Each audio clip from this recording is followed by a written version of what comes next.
Good morning, PT on Ice Daily Show. I'm Dr. Zac Morgan, lead faculty here with cervical and lumbar spine management, bringing you this morning our top three strategies for breath work.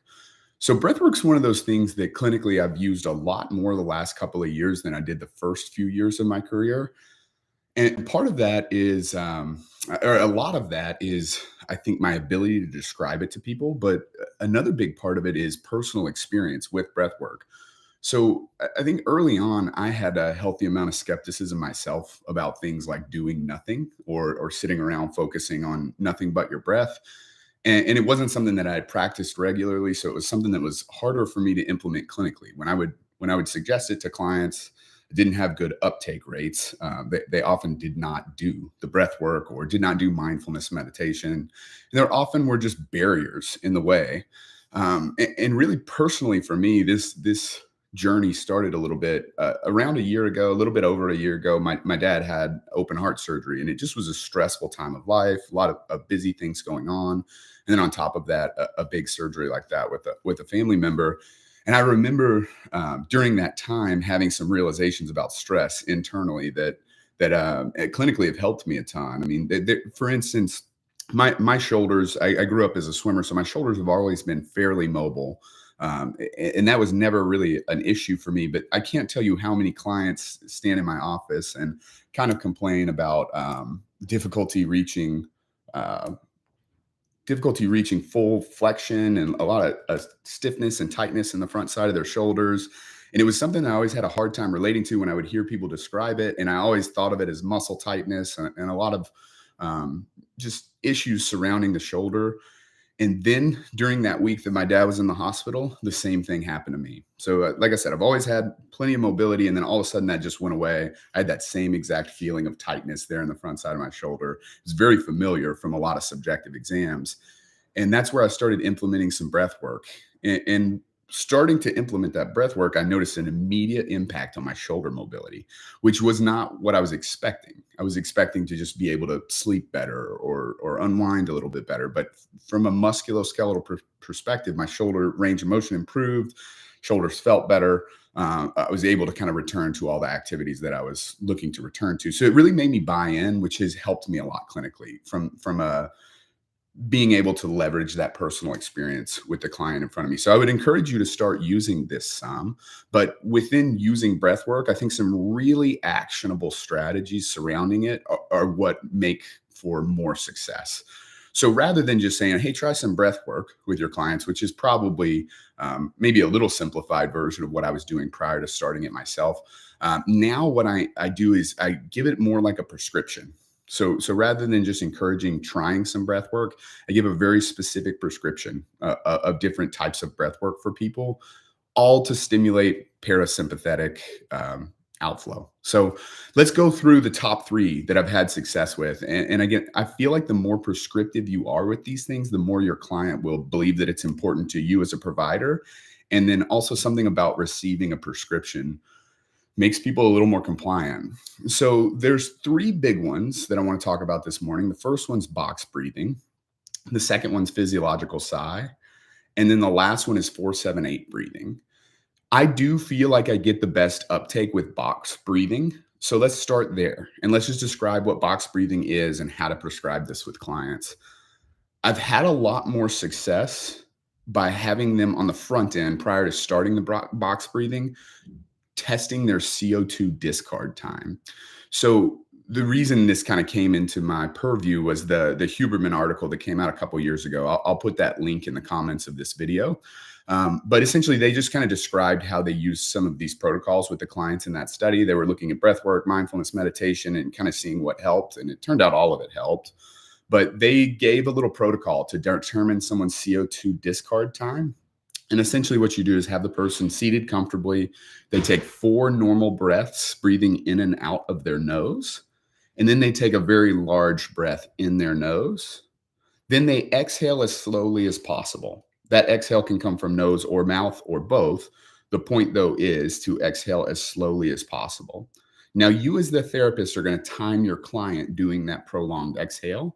And if their time lands between 0 and 20 seconds, their box breathing time, so how long they breathe, hold, breathe, hold. So inhale, hold, exhale, hold.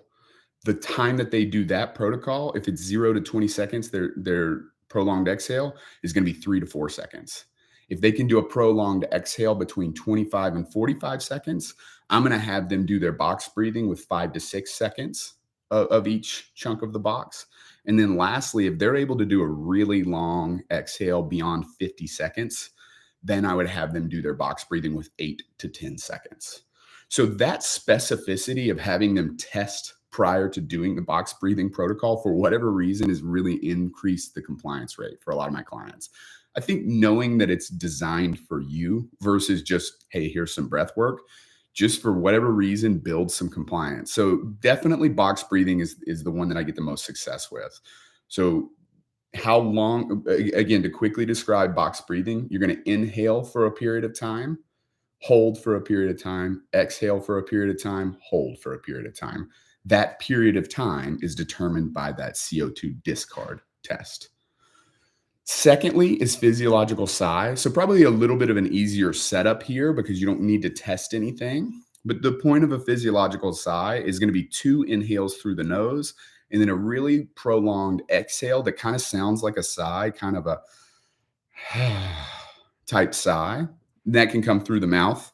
But those 2 prolonged inhales, they're going to come through the nose. And the first one is going to be about 80% of your lungs capacity. And then the second one is going to be the top 20%. So you take a really big inhale through the nose, kind of cap things off with a second inhale through the nose, and then as long of an exhale as you can do, making that kind of sigh sound as you do so. So it kind of looks like this.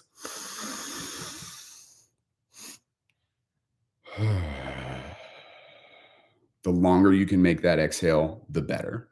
So that's physiological sigh. So that's just another option outside of box breathing. And then the last one is 4-7-8. So for 4-7-8, you're going to breathe in for 4 seconds through the nose, hold for 7 seconds, and then exhale however you want to for 8 seconds. So that prolonged exhale in both the physiological sigh and in 4-7-8 breathing seems to really stimulate parasympathetic outflow. So with all 3 of these strategies, the person has to be really compliant to see success. And honestly, it's a more the merrier type of situation. Now, obviously, if you were only sitting around doing breath work all day, that would be an issue. But for most people, they're not going to do that. So what I usually try to start with is a minimum of once a day. So the person needs to set a 3 to 5 minute timer and just perform whatever breath work strategy we just dictated with that person and perform it for 3 to 5 minutes. Now, I would really prefer that person to do this 3 to 5 times a day, especially if they kind of run higher stress, if they're a little higher anxiety, if their blood pressure is up, if they're basically anyone that we interact with in the clinic. Most of those people would benefit from doing this a little bit more frequently throughout their day. And so I kind of describe it to them as an acute way of dropping your blood pressure, an acute way of dropping your stress. And if you can kind of titrate that throughout your day, you'll be able to stay a little bit more regulated. And so within that, I would really suggest spending a little bit of time mapping that person's day out with them, like helping them strategize. Here's where this could work, like perhaps before the baby wakes up, but perhaps before the kids wake up, perhaps at lunch, just finding a quick spot that they could do the quick 3 to 5 minutes of breathing. The beautiful thing is we're really only asking for 5 to 15 minutes of this person's day, which is a really small ask, but they won't be successful without your help figuring out where to put that in their day. So I think that's the biggest tip, is really regardless of which of these strategies you choose, I think they all work well. Make sure you help that client figure out where they're going to put it throughout their day and how to fit this into their habits. Once they start doing it, usually compliance is pretty decent because they feel so much better. So it's really just breaking down that first wall of compliance. And I think being specific with your prescription and then helping them fit it into their day are the main ways that I've had success with that.